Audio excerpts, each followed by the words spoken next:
No, it's not at all. Nah. Not at all. Okay, we're winding up with Alabama today. Bray is here. He's ready for your questions. We'll start over here on the left-hand side. Leo Haggerty, Amped Up Sports Draft Nation here in Tampa. Welcome to Florida. Yeah, thank you. Team goals, obviously, at the top of your list, but what individual goals are you aspiring for to make those team goals happen? Yeah, I mean, honestly, I guess some of my team goals would just be playing consistent every day, every game, and going out there and giving my team my best effort. And that's what I got to do to help my team win and do my job at a very high level. Obviously, I have all my personal goals, but, you know, at the end of the day, we're all striving to be the best in the country and ultimately win a national championship. Go on the right side, second row. Hi, Bray. Jacob Worthing, KRUI, Iowa City. With so many new faces on defense, how has the secondary built chemistry this offseason? Yeah, like you said, there's a lot of new faces, you know, especially on that second level, and not necessarily on the second level, but really on the D-line. There's a lot of new guys there. There's really just younger guys over at the linebacker position. But with the secondary, obviously we've all played together for about 2 years now. So just the unity that we have and the trust that we have built between all 5 of us back there, whether that's, you know, DJ, ZB, me, Keon, and Red, or even some of the younger guys that are our backups. We just trust each other, but that also allows us to play fast. So, like, I can trust ZB that he's going to do his job, so that allows me to just focus on the call, focus on maybe the formation and what I'm expecting out of this certain formation or anything like that. So just the trust is a huge thing between that back end, but that also shows just, you know, that obviously we're all returning, and we play a lot of snaps together. Third row on the right side. Abby Miller, through Reflector from Mississippi State. With you being a Mississippi native, what are your emotions going into that game, heading back to your home state and playing under the Cowbells? So it's funny. So my brother actually went to Ole Miss. My sister went to Mississippi State. So I think my sister's actually going to be pulling for Alabama. But you know, I've played when we played there. My freshman year, we were there. I think I was on some special teams. I don't think I played any there. But I've been to many of those games before. It's going to be an electric atmosphere, great program, great team, and you know, I'm excited about it. Going back to my home state. Front row. Hey, Bray, AP Stidham of AP As We See It. What did you learn about yourself last year, and what would you like to see improve on the defensive side? Yeah, I mean, I guess what I learned about myself was, I mean, not to sound cocky or anything, but I'm a great player, but also I'm a leader of this team and of this defense. So I also got to bring my best every game. Obviously, the guys around me are watching me and watching the leaders on our team to see how we react to certain things, react to adversity. So, you know, I got to stay cool, calm, and collective, whether we face adversity or whether things are at all-time high. And, you know, I'm excited for this year, improve my game and take it to another level. Right side, then pass it over. Hey, Bray, Charlie Potter with Bama Online. I don't think we talked to you in the spring. Just what went into your decision to come back, and what does the university mean to you?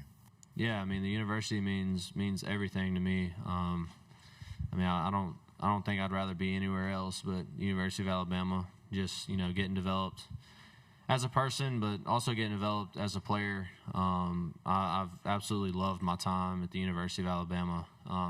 There was a lot that went into the decision, but, you know, ultimately when you look at it and when I looked at it with my family and everything like that, it's crazy to think about that I've only played a year and a half. It feels like I've played 2 years, but 3 years, but I've only played in the defense for a year and a half. And so there's a lot more that, you know, I can put on tape for my career at the next level, but also coming back and being one of the leaders of this team and helping, you know, bring this program back. And I shouldn't say bring it back, but, you know, just helping the program strive for greatness and helping these young guys and getting them, you know, into the process and trusting the process. Right, left side, and then pass it over your shoulder. Speaking of electric atmosphere, it's Saturday, September in Tuscaloosa. You're at Bryant-Denny Stadium. You're in the tunnel. You're looking out. A whole bunch of red. Everybody going crazy. You still get goosebumps? Oh, yeah, you're going to get goosebumps, especially with that crowd. I mean, there's 100,000 plus in there that's screaming and trying to make sure that you're going to run through somebody's face. So you can't beat the crowd at home, especially when all the stadium is covered in crimson. So, Right side on the aisle. Hey, Bray. You mentioned the amount of time that you've spent playing with guys like Zabian and Keon, and then the amount of time you've spent in Kane Womack's defense. Like, what does communication look like going into, especially this year? Is there more communication, less communication, because you kind of know what every member brings? Or I guess you could say there's more and there's less, just because you don't have to spend as much time, I guess, hollering the call to, say, like ZB. I mean, all I have to tell him is, hey, we're running this call. And then we can start breaking down formations and say, hey, out of this formation, we're about to get this, or we're expecting this. We need to play it this way. So I think that's just how much we've played together. I think just when you look at, just like, I don't know, the trust is what's huge. Just because I can trust ZB, I can trust DJ, I can trust Keon that they're going to do their job. That way I can focus on my job and make plays in the defense. But then they can also focus on their job and not worry about if I'm going to do the job right or anything like that, to where they can play fast and make plays too. So, and that's huge. Left side, third row. Bray Davis-Baker with WSFA in Montgomery. I wanted to ask about Cedarian Morgan, what it's been like practicing with him so far. What, I guess, what has stood out to you about him, and do you think he's a guy that can play early on? Yeah, so Cedarian, he's a big receiver. He's also put on a lot of muscle mass. He's a strong receiver too. But I mean, you throw anything his way, he's going to catch it. He's got really, really good hands.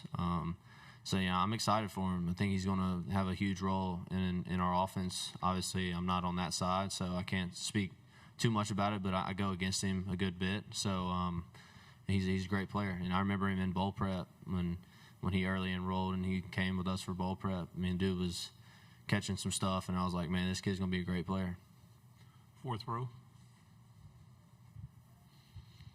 Hey, Bray, Cameron Lejeune out of WAKA, Montgomery, Alabama. Can you just talk a little bit about, after the loss against Indiana in Pasadena, and kind of some of the things that people have said this offseason about the program, how has that motivated you guys this offseason and going into next season?